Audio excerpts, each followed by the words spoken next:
আমি যখন মিউজিক করি সেই বর্তমান সময়ের জন্যই মিউজিক করি।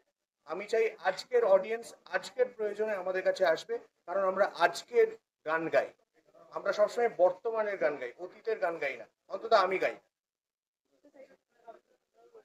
অ্যাকচুয়ালি হ্যাঁ, মানে নস্টালজিয়ার মতো তো বয়সও হয়নি, তাহলে কি হবে, অদ্ভুত ব্যাপার। অনেকটা অনেক সময় বাকি পথ বাকি আছে এখন। So, হ্যাঁ, আমাদের পুরো কাজটা খুব কারেন্ট, খুব কন্টেম্পোরারি সবারই। সো ডেফিনেটলি আমাদের নস্টালজিয়া ভাবলে দুঃখ পাবো, সেটা নই আমরা। হ্যাঁ, সেটা সেটা সেটা আমরা বলছি না, সবসময় আমাদের দেখলেই যেন একটা বুড়োরা চলে এসে, বুড়ো আপনারা চলে এসছে, আমাদের রাত ছোটবেলা ফাত পড়ে গেছে, এরকম একটা কেন? আমরা এভার ইয়াং।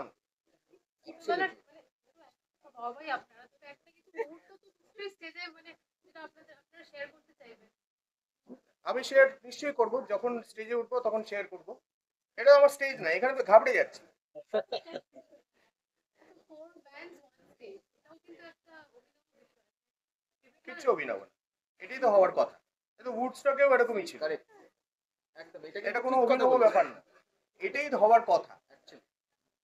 মানে আমাদের আমাদের শহর হচ্ছে গান মেলার শহর, তারও আগে মইনের ঘোড়াগুলির শহর এটা। মইনের ঘোড়াগুলি সম্পাদিত বাংলা গান এই প্ল্যাটফর্মের শহর এটা। 95 সাল থেকে দেখে এসছি, যেখানে মনিদার নেতৃত্বে যত ইয়াং মিউজিশিয়ান তারা একত্রিত হয়েছিলেন তাদের নিজেদের গান নিয়ে।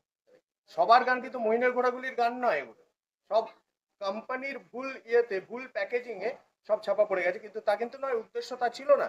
কারণ তারা যা বই, তারা শুধু গান নয়, তারা বইও তৈরি করতেন, এবং সেই বইতে প্রত্যেকের পরিচয়, কার কোনটা গান, সব লেখা থাকতো।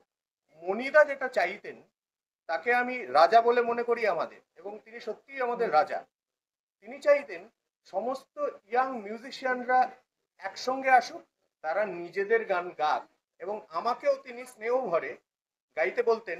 ওখানে বসেই গাবো, মনে আছে আমি সেদিনও ছিল দুপুর এমন, এটা তোর বোনের প্রিয় গান, সেটা গাইতাম। তো এই যে গান, এই যে গাইছি না, এখানে আমার তোমার এই ব্যাপারটা না, সব গানই হচ্ছে আমাদের গান।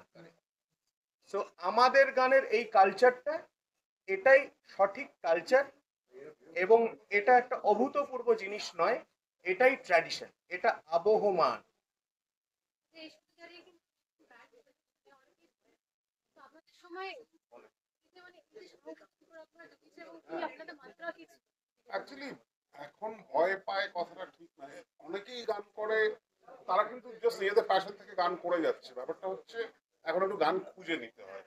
একটা পয়েন্ট অফ টাইম ছিল যে গান পৌঁছে যেত, এখন একটু গান যদি সবাই খোঁজে, দেখবে প্রচুর নতুন ব্যান্ড অনেক রকমের কাজ করছে।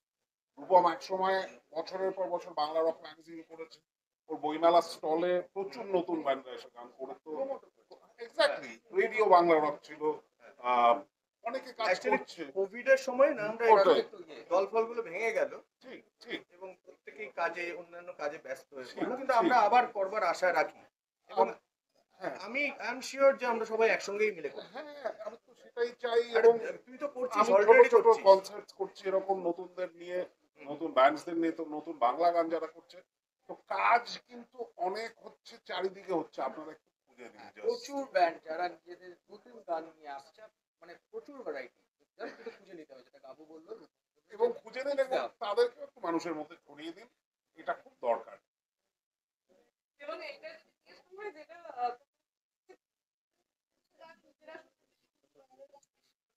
সেই কি আপনারা এরকম অন্য ব্যান্ডের গান না, সেটা আমাদের আমাদের তো একটা মহলা পক্ষ আছে, সেখানে আমাদের কিছু ডিসিপ্লিন আছে, এবং সেখানে যে সময়টুকু আমাদের নিজেদের গান পারফেক্ট করবার জন্য দিতে হয়, তাতে আর অতিরিক্ত সময় থাকে না যে আবার অন্য কারোর গান গাইব।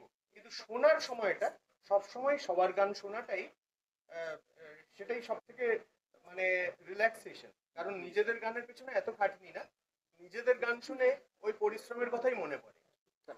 অবসর বিনোদনের জন্য অন্যদের গান শোনাটাই জরুরি, আর পরিশ্রমের জন্য নিজেদের গান। Thank you. Thank you.